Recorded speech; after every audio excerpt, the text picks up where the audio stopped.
প্রিয় উচ্চ মাধ্যমিকের ছাত্রছাত্রীরা, তোমাদের তৃতীয় সেমিস্টারের পরীক্ষার বেশি দেরি নেই। তার আগে ভূগোল বিষয়ের একটি মডেল সেট তোমাদের সামনে এনেছি।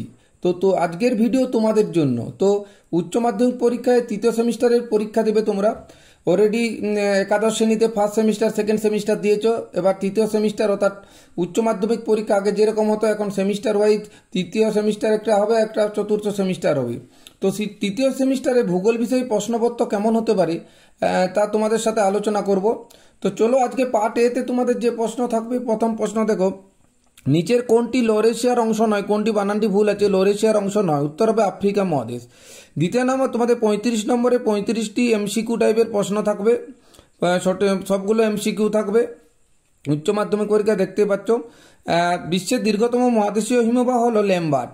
3 নম্বরে রসেমতানে ভূমিরূপের ক্ষেত্রে হিমবাহের প্রবাহের দিকে মসৃণ হয়, প্রবাহের দিকে অমসৃণ প্রকৃতির হয়। 4 নম্বর থেকে একটি স্তম্ভ 1 এবং 2 এইভাবে আছে। ড্রামলিন হচ্ছে উল্টানো নৌকার মতো, এসকার হচ্ছে আঁকা বাঁকা আলের মতো ভূমিরূপ, ক্যাটেল হচ্ছে বরফ গলন সৃষ্ট নিচু গর্ত, হিমশিড়ি হচ্ছে পেটারনেস্টার হ্রদ। তাহলে তোমরা দেখতেই পাচ্ছ এখানে পেটারনেস্টার হ্রদ।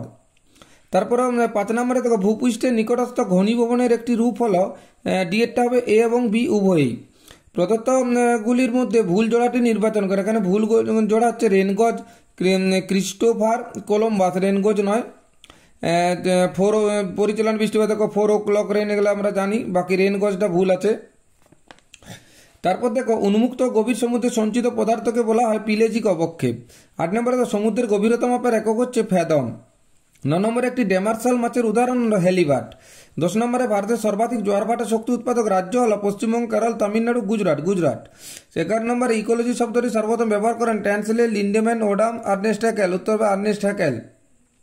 বিবৃতি আছে দেখো, নদীর মধ্যে ল্যান্টিক বাস্তুতন্ত্র গড়ে ওঠে একে। বিবৃতি 2 হচ্ছে পুকুরের মধ্যে লোটিক বাস্তুতন্ত্র গড়ে ওঠে। এখানে দেখো ডিএরটা উত্তর হবে 1 ও 2 দুটোই, 1 ও 2 দুটোই হচ্ছে মিথ্যা, এটাই উত্তর হবে। তারপরে দেখো 13 নম্বরে দেখো, জীব সংখ্যায় পিরামিডের সর্বদা উল্টানো প্রকৃতির হয় পরজীবী খাদ্য শৃঙ্খলে। তারপর 14 নম্বর, সঠিক ক্রমটি চিহ্নিত করো। ঘাসফড়িং, ব্যাঙ, সাপ, ময়ূর, বাজ পাখি, ঘাসফড়িং, ব্যাঙ, সাপ, বাজ পাখি, এটা হবে। 15 নম্বর দেখো, বাস্তুতন্ত্রের পুষ্টি স্তরে খাদ্যের যোগান সর্বাধিক হয় উৎপাদক স্তরে। এবার চলে যাব পার্ট বিতে। পার্ট বি দেখো, পৃথিবীর প্রায় 75% মানুষ বাস করে 23 ডিগ্রি উত্তর থেকে 70 ডিগ্রি উত্তর অক্ষাংশের মধ্যে। 17 নম্বরে দেখো, দক্ষিণ ও দক্ষিণ পূর্ব এশিয়ার দেশগুলির জনসংখ্যা বেশি হওয়ার কারণ হলো এ হচ্ছে উর্বর পলিমাটির উপস্থিত, অধিকাংশ মানুষের কৃষিকাজে যুক্ত, জলের সহজলভ্যতা, সবগুলোই ঠিক, এটাই উত্তর। 18 দেখো, কোনো অঞ্চল বা দেশের অন্তঃপরিব্রাজন ও বহিঃপরিব্রাজনের যোগফলকে বলা হচ্ছে নিট, মোট, স্থূল, কোনটি নয়, স্থূল পরিব্রাজন। সবথেকে কম জনসংখ্যা দেখা যায় কোন মহাদেশে? উত্তর হবে ওশিয়ানিয়া। কাম্য জনসংখ্যার তত্ত্বটি সর্বপ্রথম প্রকাশ করেন কেনান ও স্যান্ডর্স। 21 দেখো, সমুদ্র উপকূলবর্তী অঞ্চলে যে ধরনের জনবসতি তা হলো রৈখিক জনবসতি। 22 দেখো, বিবৃতি পলিমিত্তিকা অঞ্চলে গোষ্ঠীবদ্ধ জনবসতি গড়ে ওঠে কারণ আর এখানে কৃষিকাজ ভালো হয়। বিবৃতির কারণ বিবেচনা করে সঠিক উত্তরটি নির্বাচন করো। এ আর দুটি সঠিক, আর এর সঠিক ব্যাখ্যা।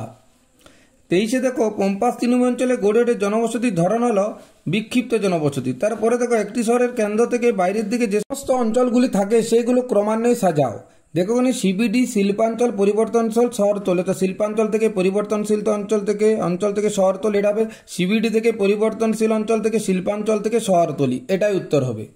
26 নম্বরে দেখো, 2011 সালের জনগণনা আদমশুমারি অনুসারে ভারতের সর্বনিম্ন জনঘনত্বপূর্ণ রাজ্যটি হল, উত্তর হবে অরুণাচল প্রদেশ।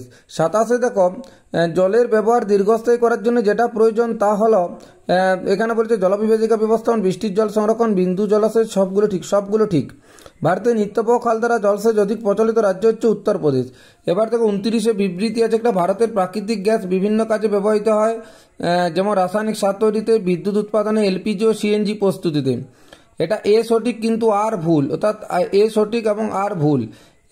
তারপরে দেখো 30 অনুচ্ছেদটি মনসহযোগে পড়া ও নিম্নলিখিত প্রশ্নের উত্তর। একটা অনুচ্ছেদ আছে, তার প্রশ্ন হচ্ছে ভারত ড্যাশ অঞ্চলে অবস্থিত, এখানে সৌরশক্তি উৎপাদনের সম্ভাবনা বেশি।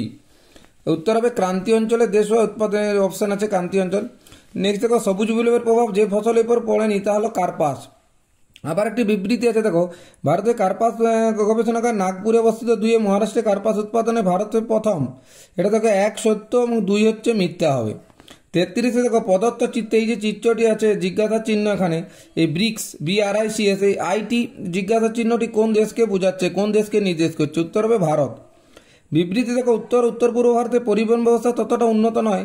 উন্নত পরিবহন ব্যবস্থার ক্ষেত্রে জলবায়ু ভূপ্রকৃতি গুরুত্বপূর্ণ প্রভাব পেলে এ এবং আর দুটোই সঠিক এবং আর এর সঠিক ব্যাখ্যা, এইটা উত্তর হবে।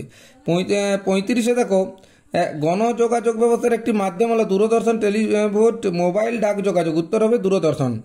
তো আমি এই যে মডেল সেটটি দেখালাম, এইভাবে তোমরা ভালোভাবে প্রিপারেশন নাও এখন থেকে। তোমাদের বেশি আর দেরি নেই পরীক্ষার। আগামী দিনে আবার মডেল সেট নিয়ে আসবো এবং ওএমআর শিটে কীভাবে ওএমআর ফিল আপ করবে সেটাও তোমাদের দেখাবো। তো ভালোভাবে প্রিপারেশন নাও। ধন্যবাদ।